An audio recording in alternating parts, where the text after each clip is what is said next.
but while they attempt another dive, Stan promptly shoots it down with a flak gun before it targets them. The submarine arises, saving him from drowning.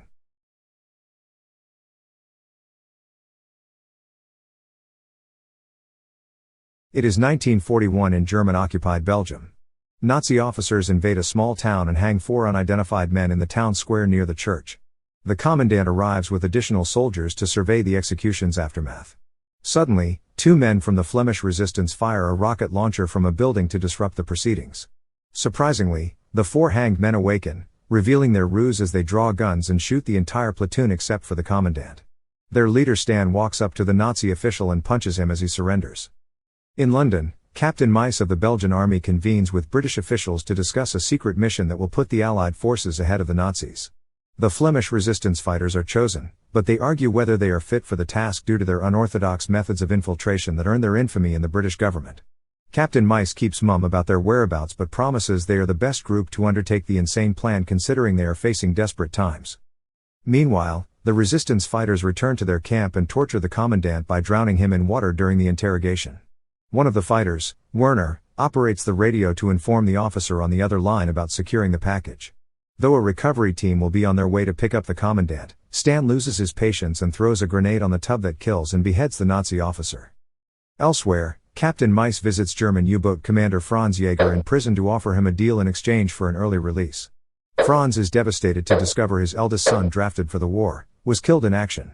Though initially hesitant to switch sides, the captain shows a picture of his youngest son, reminding him there is still a chance to save him. Later in the camp, female resistance fighter Nadine and her boyfriend, Philippe, practice aiming with a powerful B cartridge that explodes on impact, as demonstrated on a nearby tree. While the rest of the men enjoy the afternoon with merriment, Stan is in the middle of a restless sleep, plagued with nightmares of his past. In the dream, the Nazi officers force him to watch as they kill his wife and leave her ring in his pocket. The Gestapo commander, Kirchbaum, continues questioning him about the location of the Jews he helped hide. Still, he remains silent and spits in his face. Angered, the commander tries to drown him in the bathtub. Stan suddenly awakens from his troubled sleep as his daughter, Nadine, tends to his wounded wrist. Shortly after, a Belgian messenger arrives to recover the briefcase of the German commandant. Still, he is disappointed to find the officer dead. He gives Stan an envelope containing information about a crucial mission in the Belgian Congo. The leader lingers with the dossier, considering the group has had more success operating in their homeland. Still, the messenger convinces him to accept as their success will result in many German casualties. Some days later, the group rendezvous with Captain Meis as they board a German U-boat.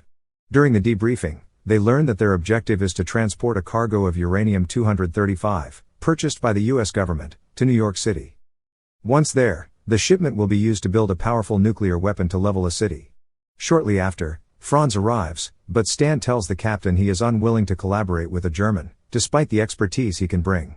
Nonetheless, Franz immediately discusses the fundamentals of handling the U-boat, including a tour of the facilities, allowing the crew only 3 weeks to learn.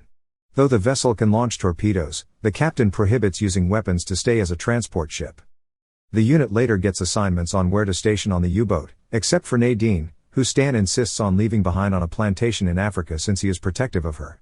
Over time, the men become proficient in handling the submarine through the instructions of Franz and Captain Meis. One night, after a brisk swim, Nadine spends one more romantic evening with Philippe, telling him Stan cannot be convinced to let her stay in the boat. A new day arrives as a few burly African workers load the cargo into the submarine. Suddenly, Werner intercepts a German radio transmission. Philippe spots German warships headed their way, forcing the crew to set out for America earlier than expected. Captain Meis argues with Franz, but the German hesitates to accompany them as it is separate from the deal.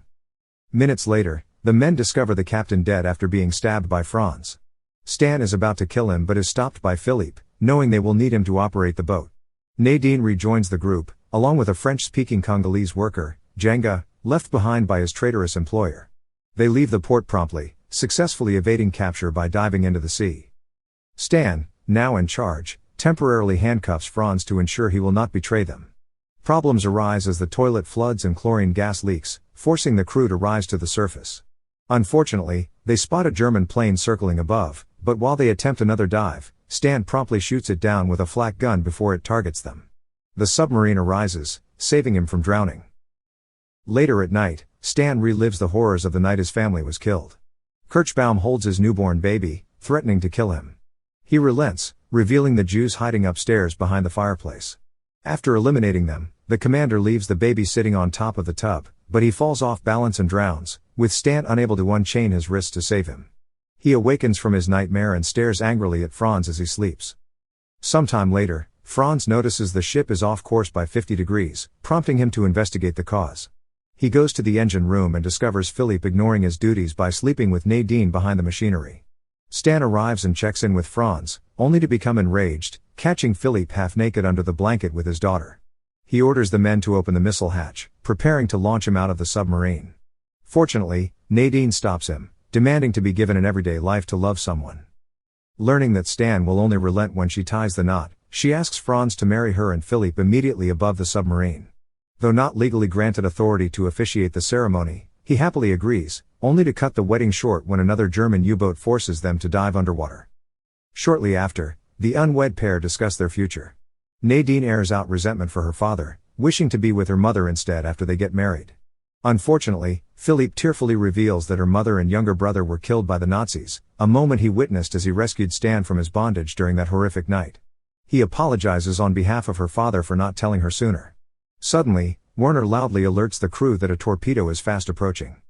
Everyone gets to their battle stations as Franz orders the submarine to dive deeper. Fortunately, the torpedo barely misses the top of the vessel. The crew stops the engines and stays quiet as a German submarine surveys the area for anomalies.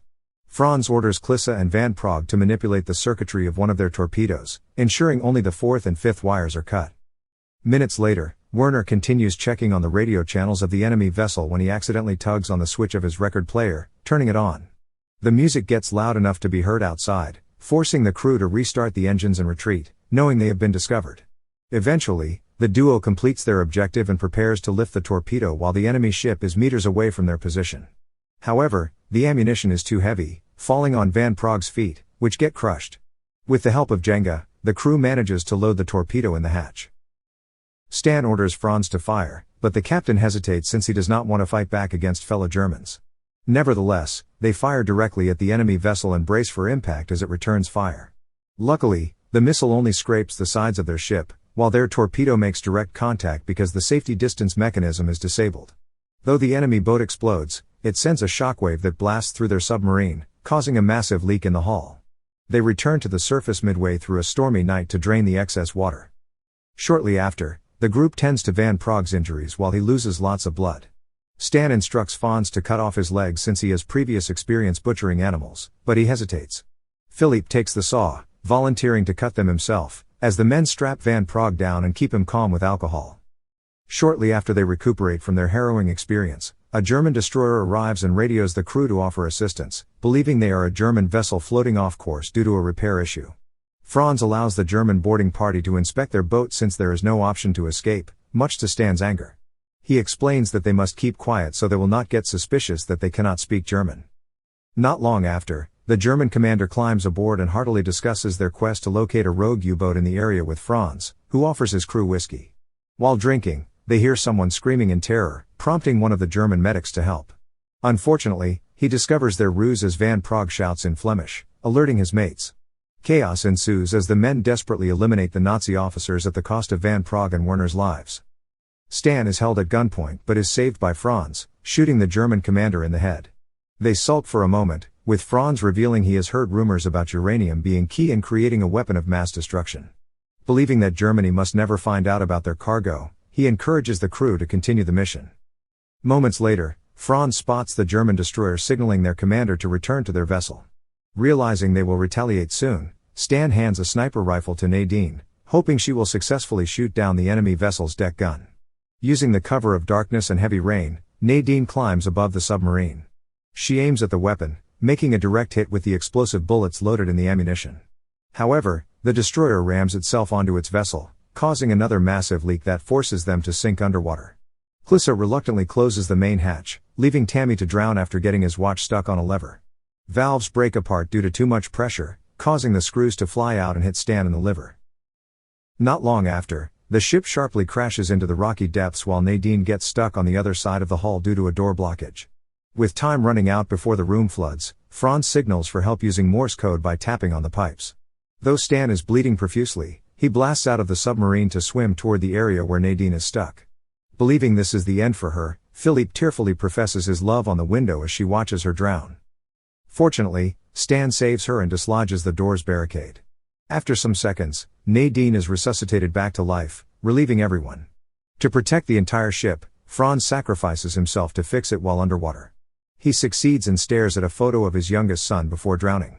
Meanwhile, Stan gives Philippe his wife's ring, reminding him it is not too late to marry Nadine. He dies peacefully in his daughter's arms. 4 years later, in August 1945, the surviving Flemish resistance group retired in Miami Beach, Florida, with Philippe and Nadine bearing children. Overheard on the radio is President Truman's announcement that an atomic bomb successfully decimated the island of Hiroshima. Thank you for watching. Subscribe for more videos like this to help the channel out. Have a nice day.